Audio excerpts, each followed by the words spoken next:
Bonjour à tous mes chers amis, je vous fais une petite facecam assis dans mon fauteuil réparé et ça c'est un peu beau pour ceux qui suivent les lives et les replays aussi parce que j'avais mis le replay je crois sur Saint YouTube. On se retrouve pour une nouvelle facecam, vous savez, j'ai 33 ans, je vais sur mes 34 ans et je me sens vieillir en fait. Je sens que mon corps commence à vieillir et à faiblir.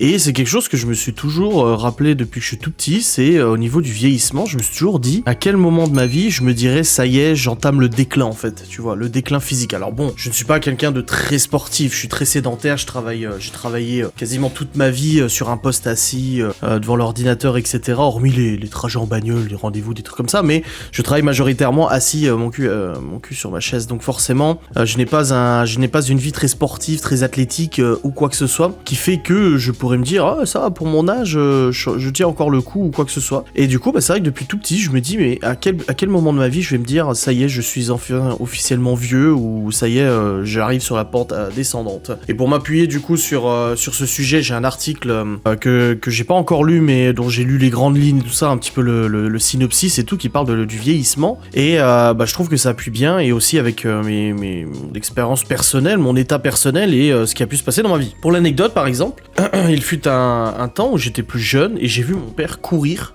Je sais plus pourquoi, mais il a couru. Et quand je l'ai regardé courir, il devait avoir dans les 40 ans, 45 ans, quelque chose comme ça. Donc c'était il y a un moment déjà. Hein. Ouais, une quinzaine, vingtaine d'années, tu vois. Et je m'étais dit, putain, même à cet âge-là, il court encore bien. Surtout que mon père est quand même quelqu'un d'assez assez cubique, tu vois. Il fait de la muscu pendant 20 ans et tout, il est assez starf.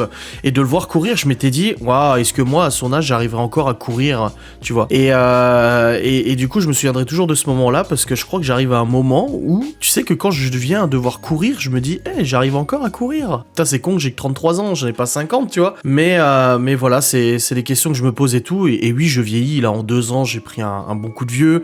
Je vais pas parler de l'aspect physique parce que voilà, j'ai des cheveux blancs là, j'en ai de plus en plus dans la barbe, surtout en dessous. Je sais pas si ça se verra, mais en dessous, j'ai beaucoup de poils blancs. Même Théo me l'a dit hier encore. Il regardait ma barbe, il m'a dit, oh, t'as plein de poils gris et tout ici. Je dis, bah oui, je sais. Des poils vieux, il a dit. T'as plein de poils vieux. En plus des cheveux et tout ça, tu vois. Donc, je vais pas parler de l'aspect physique parce que ça, l'aspect physique, tu sais, c'est très particulier. Ma barbe me vieillit et moi, ça me dérange pas. D'avoir l'aspect physique un peu plus vieux, ça me dérange pas plus que ça non plus. Mais c'est en fait au niveau ressenti physique, au niveau fatigue, au niveau douleur, au niveau problème de santé, etc. que du coup, pour moi, l'âge commence à se faire ressentir, etc. Donc voilà, c'est une facecam tranquille, hein, on va parler un peu de ce sujet, je trouve très intéressant. Et j'attends de vous en commentaire que vous me donniez un peu votre impression. J'aimerais savoir, vous, si vous êtes déjà à mon âge ou plus âgé, est-ce qu'il y a un moment dans votre vie où vous vous êtes dit, ça y est, je vieillis, tu vois. Je suis très curieux de savoir à quel âge. Moi, par exemple, mon ancien associé, on avait eu ce genre de discussion, on parlait un peu de tout et de rien, mais justement, il m'avait dit que lui, passé 40 ans, il s'était rendu compte que son corps n'était plus le même, que sa morphologie, son métabolisme n'était plus le même non plus, que du coup perdre du poids c'était beaucoup moins facile que quand il était jeune où il faisait un coup oui, un coup non, un coup il perdait, un coup il prenait et tout ça, et que finalement tu ressens au niveau de ton corps que tu es plus aussi performant que lorsque tu étais plus jeune. Voilà, c'était vers les 40 ans. Moi je le ressens là. Depuis quelques mois, je me dis, je crois que ça y est, hein, vraiment, je commence à décliner fortement. Non sans douleur, hein, je veux pas te mentir, mais ouais, c'est un sujet qui m'intrigue énormément. De toute façon, le corps humain, l'évolution de l'homme, les maladies, toutes ces choses-là, c'est des trucs qui m'intéressent aussi énormément, hein, aussi douloureux que ça puisse être, ou même positif et tout, parce que vieillir n'a pas que du négatif, hein, de toute façon. Mais voilà, c'est un sujet qui m'intéresse, donc c'est pour ça que je voulais l'aborder avec vous en facecam. Donc on va s'appuyer sur cet article. Quels sont les signes qui montrent le plus que l'on vieillit? Un sondage britannique a permis de mettre en lumière les signes qui montrent que l'on vieillit. Oublier le nom des gens, s'endormir devant la télé, dire à l'époque ça vous parle. Vieillir est la hantise de nombreuses personnes et pourtant c'est un processus inévitable. Alors pour moi c'est pas une hantise vieillir, c'est juste la vie, c'est comme ça, il faut juste l'accepter. Enfin, quand des gens m'envoient, c'est vrai que ça m'arrive souvent qu'on m'envoie des photos ou des captures de vidéos de moi il y a 3 ans, 4 ans, disant waouh, t'as vu il y a quelques années la tête que t'avais, maintenant comme tête a pris un coup de vieux et tout ça.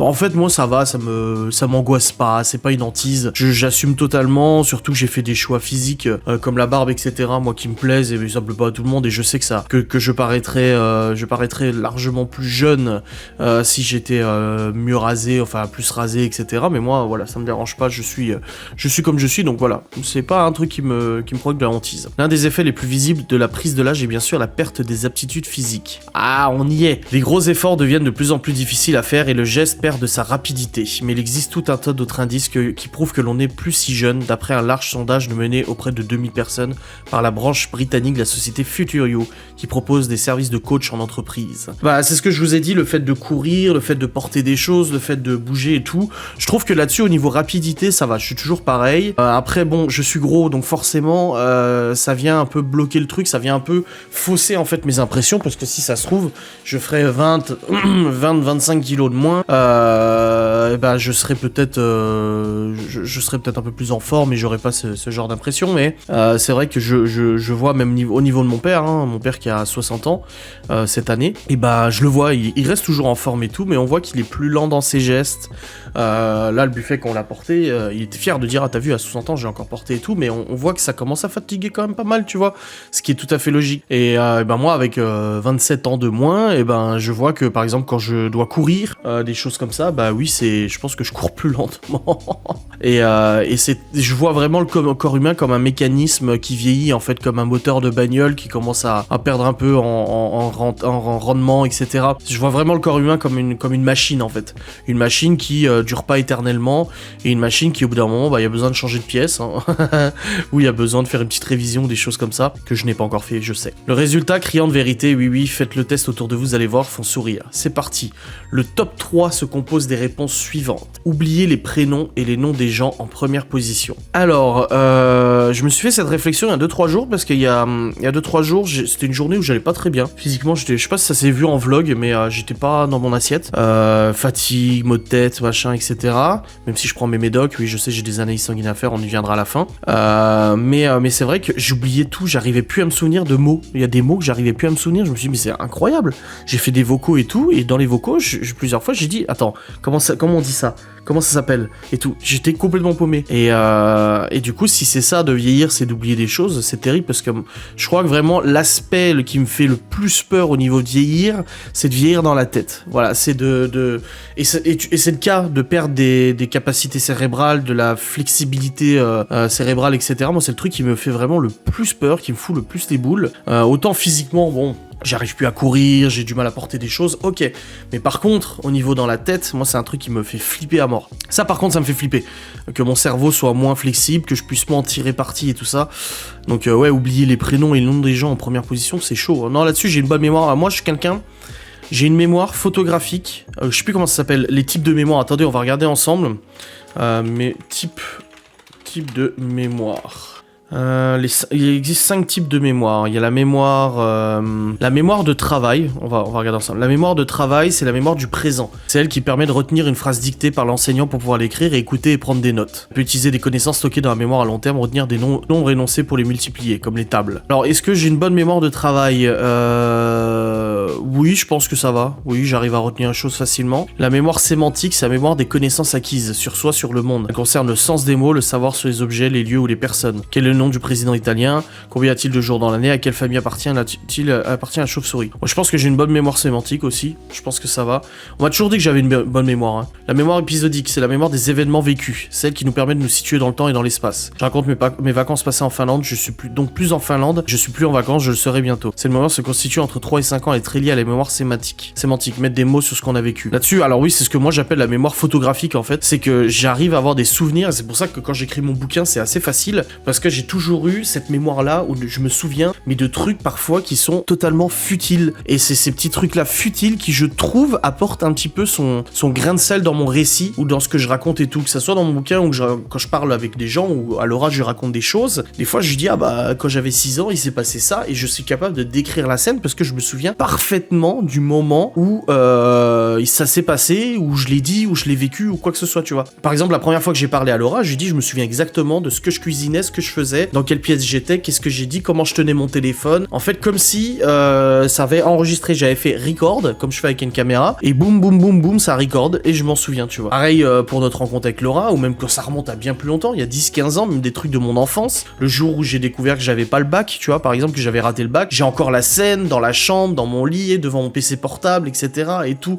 J'ai vraiment tout qui est enregistré dans ma mémoire. Et ça, par contre, c'est un truc qui me fait flipper. Ça me fait très très peur. Vieillir, ça me fait peur vis-à-vis du cerveau, pas du physique. Voilà. Et je pense que ça sera le titre de la vidéo. J'ai peur de vieillir vis-à-vis de ce qu'il y a dans la tête. Voilà. Et ensuite, la mémoire procédurale, c'est les automatismes, marcher, courir, faire du vélo, écrire, faire de la musique. Ouais, alors, à force de jouer au piano, j'automatise 2 compétences. Je ne déchiffre plus les notes et ne cherche plus les touches.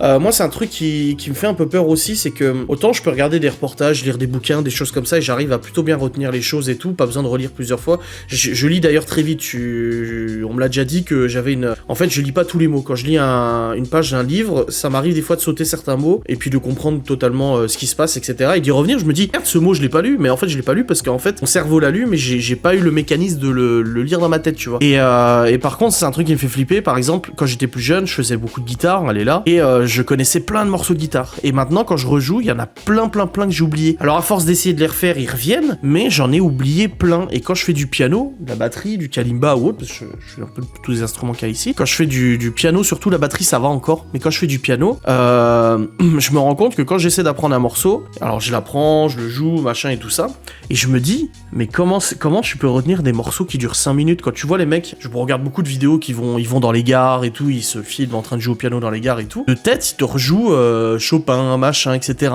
Et je me dis, comment le mec, il a retenu tout ça? Est-ce que moi, je serais capable de retenir tout ça, en fait? Est-ce que j'aurais la capacité de retenir tout ça? Je ne sais pas. Est-ce que finalement, c'est inscrit dans ton cerveau et ça revient automatiquement? C'est ça, cette mémoire procédurale, en fait? La mémoire implicite, les processus sont effectués de manière inconsciente. Est-ce que c'est ça? Je ne sais pas. Typiquement, au niveau du développement web, ça fait maintenant quelques années que je travaille plus dans le développement informatique et tout ça. Enfin, un développement, en tout cas, de site internet, parce que j'ai arrêté et je veux plus y retourner pour l'instant. Pour l'instant, ça m'intéresse plus. Ou j'ai pas les ressources, ni le temps, le temps, c'est une ressource. J'ai pas les ressources nécessaires pour me focaliser sur ce genre de business. Mais en 2013-2014, j'ai développé des sites internet. Et quand j'étais retourné voir dans le code source il y a 2-3 ans, parce que je me sers souvent de ce que j'ai déjà fait. Ça sert à rien de réinventer la roue, en fait. Quand t'as confronté à un problème informatique, avant de réinventer le truc, regarde si tu l'as pas déjà fait ou s'il n'existait pas déjà une solution sur internet. Je pense que tout développeur web, en tout cas c'est mon cas et c'est le cas avec d'autres développeurs, même qui ont fait des études avec qui j'ai parlé, quand tu développes une application, un programme, un site web ou quoi que ce soit, que tu rencontres une difficulté au niveau du code, t'as besoin d'une certaine librairie, etc.,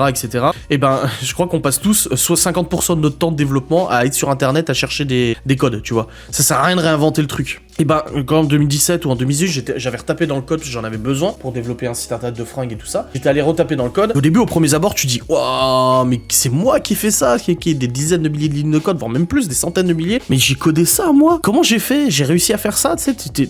Même moi, j'étais là, waouh, félicitations, t'as bien réussi quand même. Hein. Et en fait, au bout de 2-3 jours, que t'es dans le bain, que t'es dedans, en fait, tu recomprends tout le mécanisme et ça revient tout seul de manière inconsciente. Donc ça, c'est visiblement la mémoire procédurale. Et ensuite, la mémoire perceptive, c'est la mémoire des 5 sens. C'est se souvenir d'un visage, se rappeler où nous sommes garés, reconnaître une voix, sentir une odeur et y associer un souvenir. Alors, purée, sentir une odeur et y associer un souvenir, j'ai que ça. Ça m'arrive énormément. Et c'est ce que je disais, il y a le parfum, par exemple, de Laura, le Escada Magnétisme, je l'ai plus senti depuis maintenant 15 ans, en fait. Pourtant, j'ai toujours l'odeur qui est ancrée dans mon cerveau. Elle s'est enregistrée dedans. C'est dingue, tu me dis un aliment, j'ai tout de suite l'odeur de l'aliment qui vient, mais ça, c'est pareil pour tout le monde. C'est incroyable, reconnaître une voix, ça va aussi, se rappeler où nous sommes garés. Alors moi, j'ai un très bon sens d'orientation, je veux pas me vanter, mais j'ai un très très bon sens de l'orientation, j'arrive à me situer à chaque fois le nord, l'est, l'ouest, en fait, j'arrive à modéliser en fait ma commune, l'endroit où je me trouve, au cas échéant, et de le modéliser en fait sur une carte de France ou du monde et me dire ok, le nord il est là, le machin, et généralement je me trompe pas. La dernière fois, c'est les enfants qui m'ont dit ouais, le nord il est par où et tout, je dis par là, et Libby elle me dit comment tu sais, je dis je sais pas, je le sais, et j'ai mis le GPS sur le Q7 et la boussole disait bien vers le nord, donc j'étais dans le juste en fait. J'étais pas dans le faux, j'étais dans le faux, non, j'étais dans le juste. Sheriff Aluna en PLS. Donc voilà, c'était le petit point sur l'aspect psychologique. C'est pour ça que j'ai tendance à vouloir apprendre énormément de choses. C'est très important pour moi d'apprendre des nouveaux sujets, nouvelles choses, des nouveaux machins, que ce soit en sciences, en social, etc. J'ai besoin d'apprendre. J'ai cette peur de mourir et de ne pas avoir appris suffisamment de choses pour y transmettre à mes enfants. C'est super important. La Libye, elle m'a dit ouais, je peux te poser posé 2-3 questions en histoire parce que bon, ils sont beaucoup dans la classe. Elle m'a dit, la maîtresse, la prof, elle a pas eu le temps de me répondre à toutes mes questions. Elle m'a posé des questions sur la préhistoire parce que c'est ce qu'ils sont en train de faire, l'Homo sapiens, l'évolution de l'homme, etc. Et j'ai pu lui répondre. Et je me suis dit, purée, il y a rien de pire pour moi de pas avoir la réponse à une question. Qu'un enfant vient me poser une question que je suis pas capable de lui répondre, ça me... Ouh. Et du coup, ce que je fais, c'est que je prends immédiatement le problème en considération et j'apprends. Voilà. Pour ensuite pouvoir apporter une réponse. Donc ça arrive des fois, je dis, je ne sais pas, mais par contre, je vais te répondre, attends un petit peu. Du coup, je vais voir sur internet, je me renseigne, machin, je lis des trucs et tout, et hop, j'ai la réponse. J'ai pas envie que mes enfants se disent... Enfin, au contraire, plutôt on va prendre le problème dans l'autre sens. J'ai envie que les enfants, quand ils ont une question, soit en maths, en sciences, en je sais pas quoi, à l'école, ou même une question de société, une question du quotidien, qu'ils sachent que s'ils viennent me poser la question, ils auront une réponse. C'est super important pour moi. C'est cette transmission qui fait qu'on en est là avec l'être humain actuellement. C'est que si l'être humain avait à chaque fois gardé ses découvertes et son savoir pour lui-même de manière égoïste, on n'en serait pas là dans notre évolution. C'est le partage qui fait que actuellement on en est là, tu vois. C'est important pour moi vis-à-vis en tout cas de mes enfants, de pouvoir leur transmettre mon savoir, ce que j'ai appris, en tout cas je suis pas un génie, mais ce que j'ai pu apprendre et pouvoir répondre à leurs questions. C'est très important pour moi. Et la vieillesse fait que j'ai l'impression que je ne serai plus en capacité de le faire. Et ça fait très très peur. Je crois que la pire maladie qui pourrait m'arriver, ce serait Alzheimer, tu vois. Ça serait terrible d'oublier les choses en fait. Tout ce que t'as appris, tu les oublies, tu vois, les bouquins que t'as lus et tout. Terrible. On va ensuite en deuxième position, perdre ses cheveux et se sentir ankylosé ou raide. Alors perdre ses cheveux, hein? Ok, bon je le cache pas, hein. Beaucoup de gens me disent pourquoi tu vas pas en Tunisie, mais j'ai pas envie de me remettre des cheveux, ça ne m'intéresse pas.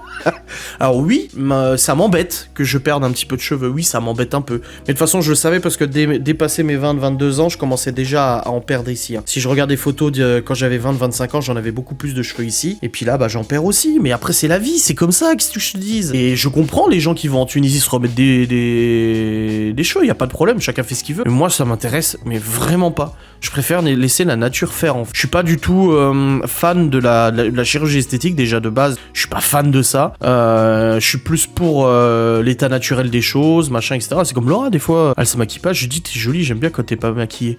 Elle me dit, je dis, bah non, j'aime bien te voir pas maquillée. C'est une femme qui porte très bien le fait de ne pas être maquillée, qui garde un joli visage et tout ça, parce qu'il y a des femmes, elles sont pas maquillées, elles ressemblent à des momies, tu vois. Parce que c'est comme ça, hein, je veux dire, c'est pas méchant quand je dis ça, mais il y a des femmes qui non maquillées, et du coup, c'est vrai que ça change beaucoup. Mais Laura, qu'elle se maquille ou qu'elle se maquille pas, je trouve que ça va. Et puis en plus, elle se maquille pas non plus abusivement ou quoi que ce soit. De toute façon, j'aime pas les nanas qui se maquillent avec la truelle, machin et tout ça. La trouelle. Mais du coup, ouais, physiquement, on est comme on est, et puis c'est tout. Voilà. Par contre, je veux pas perdre mes dents. ça me fait trop peur.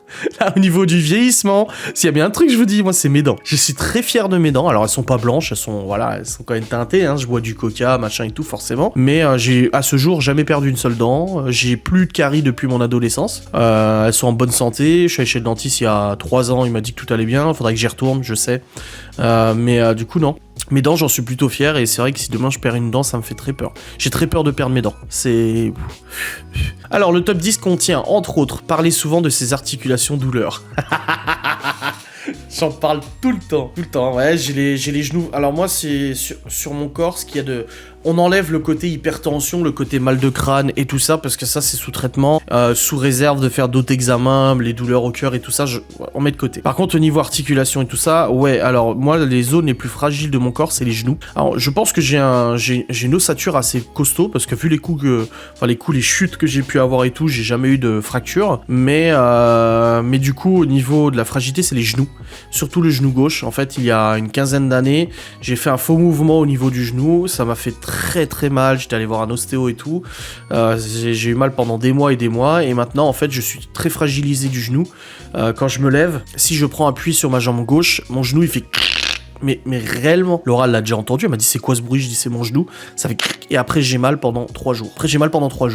C'est vraiment au niveau de la rotule des articulations, elles sont fragilisées. La jambe droite ça va un peu mieux, mais bon voilà, c'est pour ça que quand je me lève, vous le voyez pas parce que je me lève pas, je m'appuie toujours sur mes mains pour lever mon corps en fait. Je me lève jamais avec l'appui de mes jambes parce que ça me fait mal aux genoux. Voilà, il y a les genoux, bon j'ai des hernies discales dans le bas du dos, mais ça me fait mal ponctuellement une fois de temps en temps et tout ça. Et après, bon voilà, des douleurs articulaires. Moi j'ai eu la maladie de Lyme, hein, ça provoque des douleurs articulaires, donc bon ça a pas arrangé les choses. Mais oui, c'est vrai que j'en parle souvent. J'avoue que j'en parle souvent, je suis quand même... beaucoup dessus.